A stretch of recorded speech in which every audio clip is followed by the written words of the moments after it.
Earth, environment, energy, E3 water.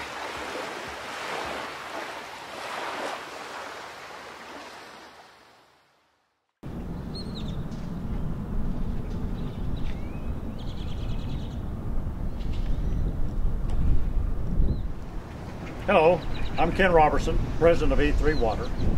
We're here at the Fort Worth Water Reclamation Facility, just outside bar screen number 3. And this is where our process begins just after the effluent has left this facility. It comes into a 96-inch line. We have a sump pump, grinder pump that's down about 20 feet into the water. We pull the effluent out of there and start shipping it towards the SWRUL, which we're testing just to the east of here. I'm here with Dan Smith, and he's going to walk us through the unit and show us what we're doing here at E3 Water. Here, as the wastewater comes from our sump pump coming up to the receiving tank, at this point we inject chemicals to lower the pH, also add a catalyst to speed up the reaction.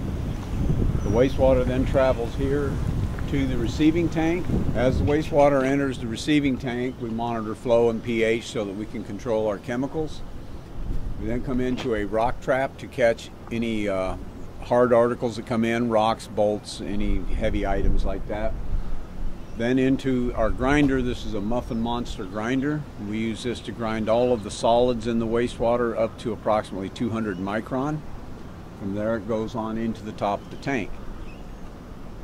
We also have 2 pumps on the tank that pick up the water at the bottom of the tank, pressurize it and recirculate it through the tank through hydraulic mixers inside the tank to ensure that all the wastewater inside remains thoroughly mixed. The pumps also supply the pressure to transport the wastewater across to the SWRUL unit. As the wastewater comes across to the SWRUL unit, it comes into this tank, which is a balance tank. It's simply to allow us to run at a constant rate while we fill and empty the tank. As the wastewater comes out of this balance tank, we again inject more chemicals just to raise the pH. We also add a flocculant and an oxidizer and some polymer. Runs through a mixed tank to ensure that all the chemicals are thoroughly mixed. Then the flow splits and goes into each of the clarifiers at the bottom. It will travel through the clarifiers in a circular motion from bottom to top, and the solids will precipitate out in the clarifier. The clear water will come off the top of the clarifier. The entire system is controlled using this touchscreen interface, that we can start and stop the system with a single button for the SWRUL unit and also for the receiving tank pumps. After the water leaves the clarifiers, we bring it to our filter system. We have a multimedia filter to pick up any sediment that might be left in the water, and a carbon filter. Both filters have fully automatic valves so that we can clean the filters in place by backwashing and rinsing.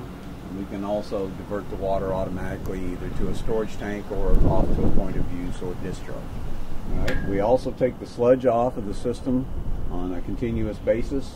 We bring it into a sludge holding tank where we consolidate the sludge, add a little bit of polymer to it, then we pump it into a filter press at the back of the unit, which will remove the solids, and the water from that will be resent to the front side of the system. Okay, so it does not leave the system. This first sample is the raw untreated water coming into the system. The second sample is the acidified water from the receiving tank. Number 3 is a sample as it enters the clarifier. Number 4 is the bottom of the sludge bed. Number 5 is the top of the sludge bed. Number 6 is immediately above the sludge bed. Number 7 is the exit of the clarifier. Number 8 is the exit of the clear well. And number 9 is the final effluent from the filters.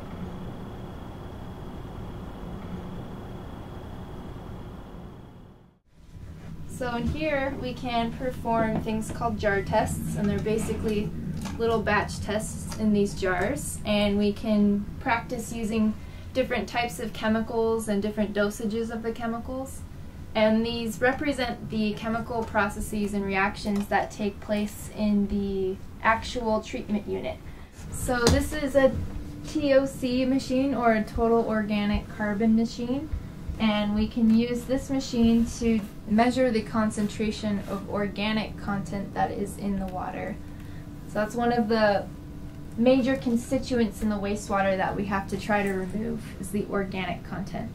So here we can put samples of the raw water and samples from different treatment stages of the plant to see how the organic content of the water is changing over time, and then also see how the chemicals we're adding are affecting that concentration.